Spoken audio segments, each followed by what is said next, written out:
Welcome to Professor Sharlene Hesse-Biber's podcast series. In our fourth podcast about her book, Waiting for Cancer to Come, she talks about how women deal with the news that they're BRCA positive and the challenges around sharing the news with other family members. Women, for the most part, are not necessarily caught off guard. They feel that they've kind of known all along because, as we know, cancer runs through families, as one woman said, as water runs through a sieve. The idea is that there are cancer narratives that they've grown up with.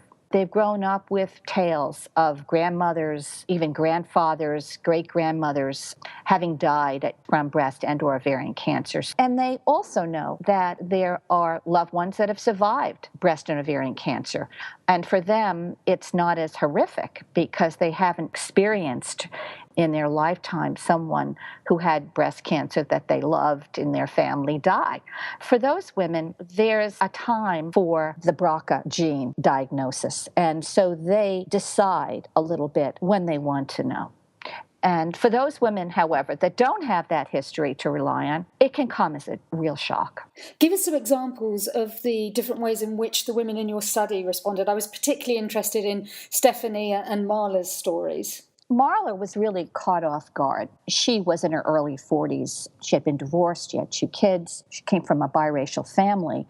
She knew there was a strong history of breast and ovarian cancer on both sides of her family, for example. And she had lost her mother to ovarian cancer. Somehow or other, once she took all this cancer family history into consideration, her surgeon said to her, Marla, you should be tested. She was really anxious about it. She said there wasn't a question in my mind about whether or not I would have the test, but actually having faced the test, she became really taken off guard, felt that, maybe I was living in denial before this. It was difficult for her to come to terms with it.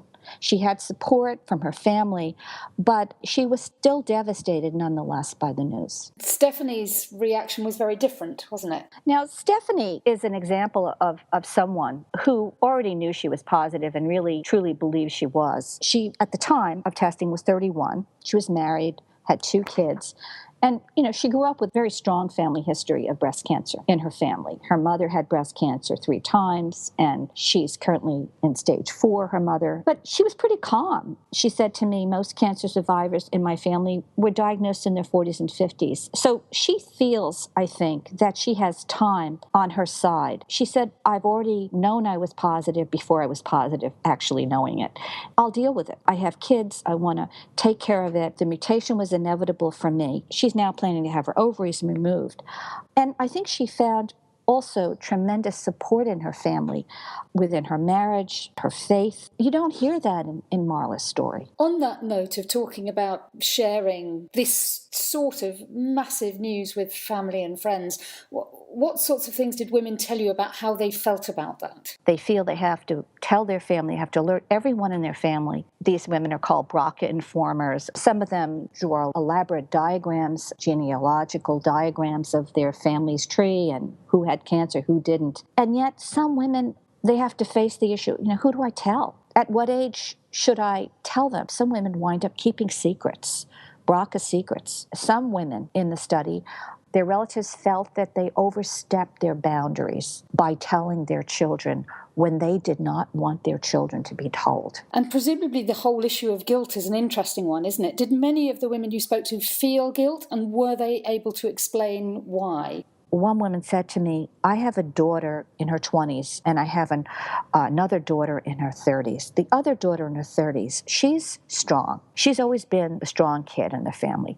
Her kid's sister is so fragile. I've told my older daughter, we share this information, and now we both feel guilty because we're not telling the younger one. And when she finds out that we've kept this information, but she's not ready to hear it. And then the younger one hears it, maybe a year later. What's her reaction? Why did you keep this information from me? She's feeling betrayed. She doesn't feel the same about her sister and her mother. She feels that they didn't have enough faith in her. That could cause lasting damage in a family. When you're trying to do some good, you wind up doing more harm than good. So it's a slippery slope about what do you do with this information. And when do you tell? How do you tell? Do you send everybody an email? Do you give them a personal phone call? How do you deliver this bad news? It's very complicated. Although your book focuses mainly on the experiences of women, BRCA is not something, as you've already alluded to this, is not something that's exclusive to women, is it? What are you able to say about men and BRCA at this stage? And I know it's something you're looking at in a future study as well. The men tell me, I'm not getting tested for myself. It's not for me. It's for my children. I want to be able to know whether or not my kids may be at risk. That's the only reason. That's mostly true among the older men in my study, especially those that are married with children. On the average, men get tested 10 years later than women in general. And so they're older. And among the younger men, let's say 50 and under, and some of them that are not married, they'll get tested because they want to know their medical risk. And most of them get tested because they find a something. Either they find that prostate PSA level is high, that's worrisome, or they literally, as one guy said to me, I bumped into the bathroom door and I looked at my chest, I looked down and it was bleeding, and I thought, well, why is that blood coming from my nipple? What's going on there? And then I felt a lump, and then I went to the surgeon. They wind up bumping into their cancer. So by the time men get tested, many of them already have cancer, and for many of them, it's too late. Let's talk briefly about the impact on very young women that have tested for the gene. I'm guessing it's a small number, but you did talk to some. More and more younger women are getting tested for the BRCA mutation. People know now about hereditary breast cancer. It's been on the news. Famous celebrities have talked about their BRCA positive diagnosis. And so this younger group is armed with more information than you can imagine. And presumably what you describe as the cancer narrative, a story, a history of cancer in their family, plays a major role here for younger women. They have had mothers who have died from breast and/or ovarian cancer at a young age. And the women, in particular in my study, who had surgery, many of them had family members, including mothers, who died from cancer at a young age. So they've been hit pretty hard with the bad cancer gene and are motivated to eradicate this risk as early and often as possible.